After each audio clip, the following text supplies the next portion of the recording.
বন্ধুরা, অরুন্ধতির সঙ্গে গল্প কবিতায় তোমাদের সবাইকে স্বাগত জানাই। আশা করি তোমরা সবাই ভালো আছো, সুস্থ আছো। জানো তো, সহজ পাঠের যেসব আঁকা সেগুলি এঁকেছিলেন নন্দলাল বসু। আরও একটু বিষয় আমাকে বেশ ভাবায়। সহজ পাঠ বইটির নামকরণের সঙ্গে তার প্রতিটি লেখা যেন ওতপ্রোতভাবে জড়িয়ে রয়েছে। কবিগুরু শিশুদের কাছে অত্যন্ত সহজ সরলভাবে সামাজিক নানান প্রতিবন্ধকতা এবং সমস্যার কথা এত সুন্দরভাবে তুলে ধরেছেন যে বইটির নামকরণ সত্যিই সার্থক।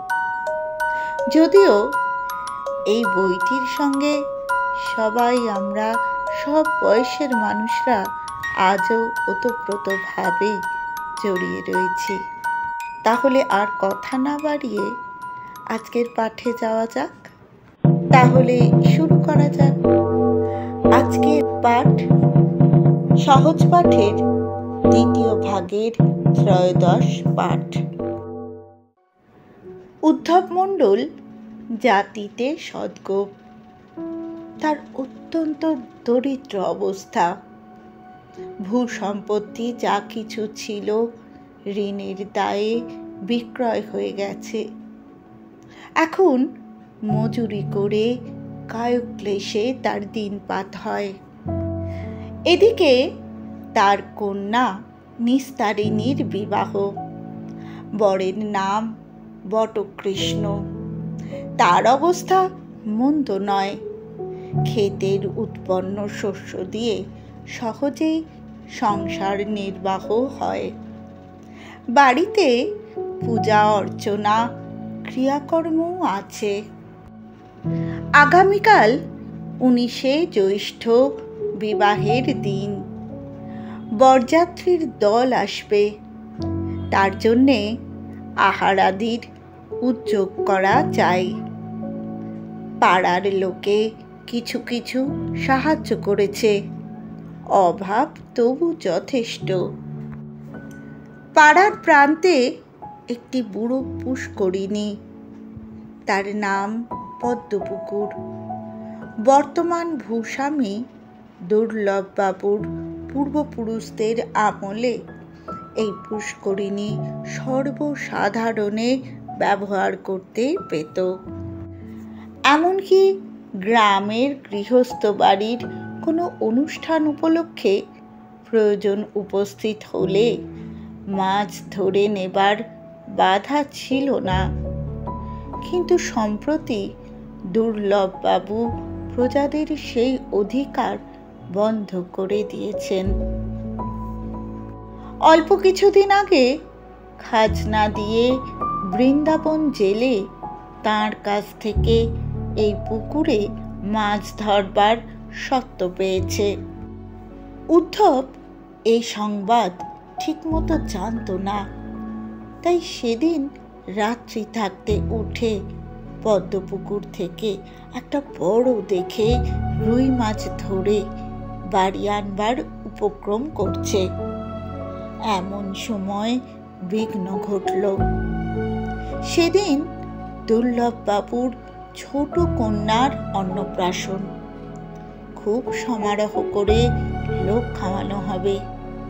তারই মাছ সংগ্রহের জন্য বাবুর কর্মচারী কৃত্তিবাস কয়েকজন জেলে নিয়ে সেই পুষ্করিণীর ধারে এসে উপস্থিত। দেখে উদ্ধব এক মস্ত রুই মাছ ধরেছে। সেটা তখনই তার কাছ থেকে কেড়ে নিলে। উদ্ধব কৃত্তিবাসের হাতে পায়ে ধরে কাঁদতে লাগলো। কোনো ফল হলো না। ধনঞ্জয় পেয়াদা তাকে বলপূর্বক ধরে নিয়ে গেল দুর্লভবাবুর কাছে। দুর্লভের বিশ্বাস ছিল যে ম্যাজিস্ট্রেটের কাছে অত্যাচারী বলে উদ্ধব তাঁর দুর্নাম করেছে। তাই তার উপরে তার ভীষণ ক্রোধ। বললেন, তুই মাছ চুরি করেছিস, তার দণ্ড দিতে হবে। ধনঞ্জয়কে বললেন, একে ধরে নিয়ে যাও, যতক্ষণ না 10 টাকার দণ্ড আদায় হয় ছেড়ে দিও না।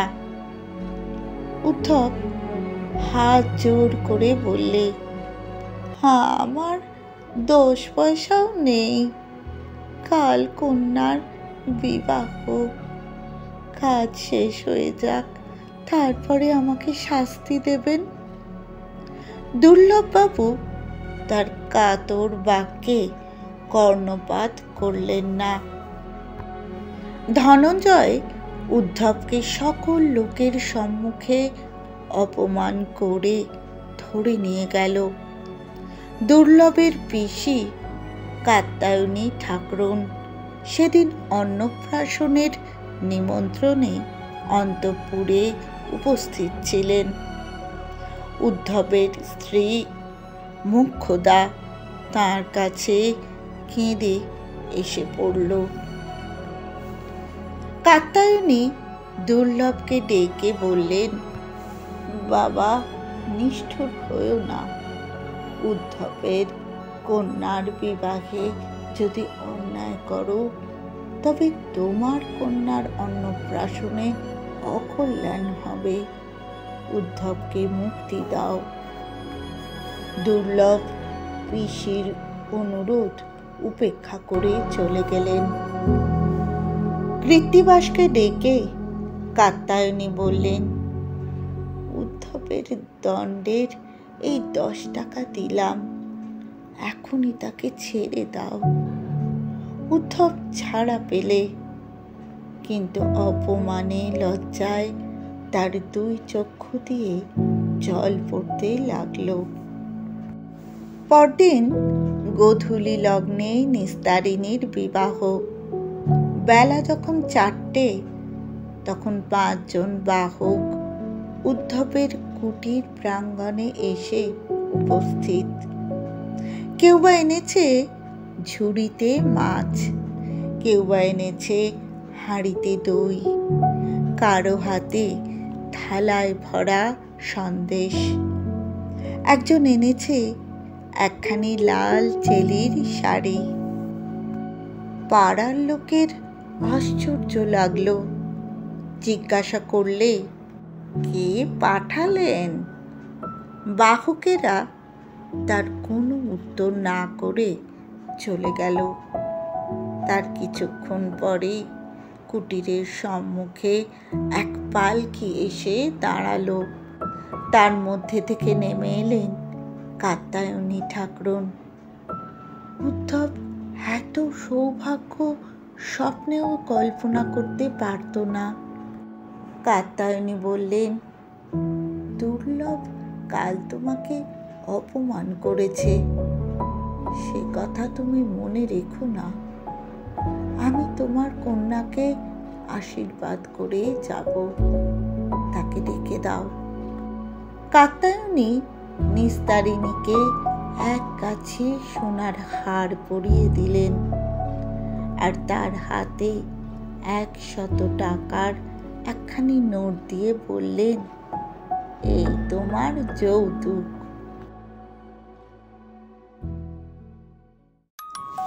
একটা কথাই আমার বলতে ইচ্ছা করছে, অপূর্ব। কেমন লাগলো তোমাদের অবশ্যই জানিও। যদি ভালো লাগে লাইকস দিও, শেয়ার করো।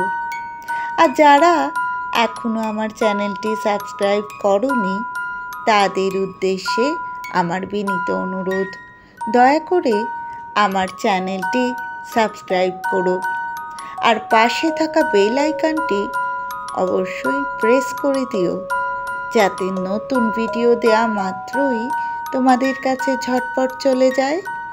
ধন্যবাদ।